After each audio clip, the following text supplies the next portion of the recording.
வணக்கம்யா. அடுத்ததாக அந்நிய முதலீடை பற்றி நீங்கள் ஐயா, அந்நிய முதலீடை பற்றி நம்ம பேசும்போதுங்க, நம்ம அந்நிய முதலீட்டை ஈர்க்கிறதுக்காக நம்ம அவங்களுக்கு வழங்கக்கூடிய சலுகைகள் இருக்கு பாருங்க. நீர் கொடுக்குறோம், நம்ம கட்டமைப்பு பண்ணி கொடுக்குறோம், நிலம் கொடுக்குறோம், மின்சாரம் கொடுக்குறோம். இந்த மாதிரி இதெல்லாம் நம்ம கொடுக்குற சலுகைகள் இருக்கு பாருங்க. இந்த சலுகைகள் மட்டுமே நம்ம ஒரு வருஷத்துக்கு பட்ஜெட் போடுற அளவு இன்னைக்கு கொடுத்துருக்கீங்க.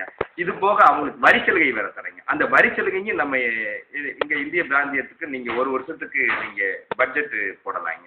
அவ்வளோ அமௌண்ட்டு வரி சலுகை வேற தர்றீங்க. இது போக அவங்க வந்துட்டு நம்மக்கிட்ட வந்துட்டு அவங்க தொழில் பண்ணிட்டு உங்களால் இவ்வளவு நஷ்டம் ஆயிட்டதுன்ட்டு நஷ்டஈடு கேட்டிருக்காங்க பாருங்க. இது வரைக்கும் நஷ்டஈடு பதியப்பட்ட வழக்குகள் மட்டுமே நம்ம அந்நிய முதலீடு நம்ம ஈர்த்திருக்கோம் பாருங்க. அது ஒரு 1000 ரூபாய் ஈர்த்திருக்கோம்னா இன்னைக்கு கிட்டத்தட்ட 2000 ரூபாய்க்கு அவங்க நஷ்டஈடு கேட்டு வழக்குகள் கோர்ட்டில் இருக்குங்க.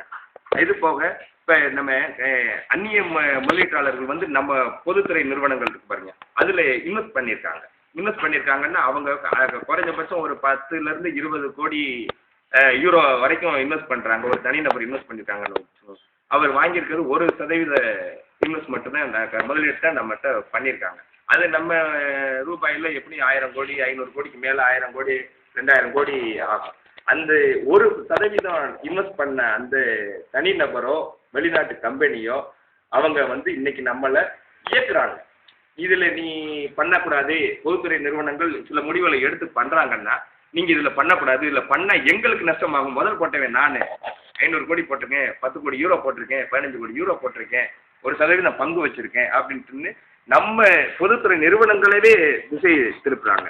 அதனால அந்நிய முதலீட்டை பற்றி பேசுகிறப்ப நமக்கு அவங்க 1000 ரூபாய் ஒரு நாட்டிலேருந்து வந்து போடுறதுக்கு ஒரு தொழில் நிறுவனமோ அல்லது ஒரு அரசாங்கமோ ஒரு தனிநபரோ வர்றாங்கன்னா நம்ம அவங்கக்கிட்ட ஒரு அக்ரிமெண்ட்டே போட்டுக்கணும். 10,000 ரூபாய் நாங்கள் எங்கள் இன்வெஸ்ட்மெண்ட்டை நாங்கள் உங்கள் நாட்டில் போடுறதுக்கு அனுமதிச்சாதான் நம்ம நாட்டில் ஒரு 1000 ரூபாயை போடுறதுக்கு அனுமதிக்கணும்.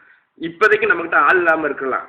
ஆனால் இப்படி ஒரு வாய்ப்பு ஏற்படுத்தியிருக்கு அரசாங்கம் அப்படின்னா இப்போ இதை நம்ம பார்த்துக்கிட்டு இருக்க நீங்கள் கூட கண்டிப்பாக போய் இன்னைக்கு இல்லை, இன்னும் ஒரு 2 வருஷம் கழிச்சோ 20 வருஷம் கழிச்சு கூட இந்த முதலீடை இன்னைக்கு போட்டதுனால நம்ம போய் அங்கேயும் தொழில் பண்ணி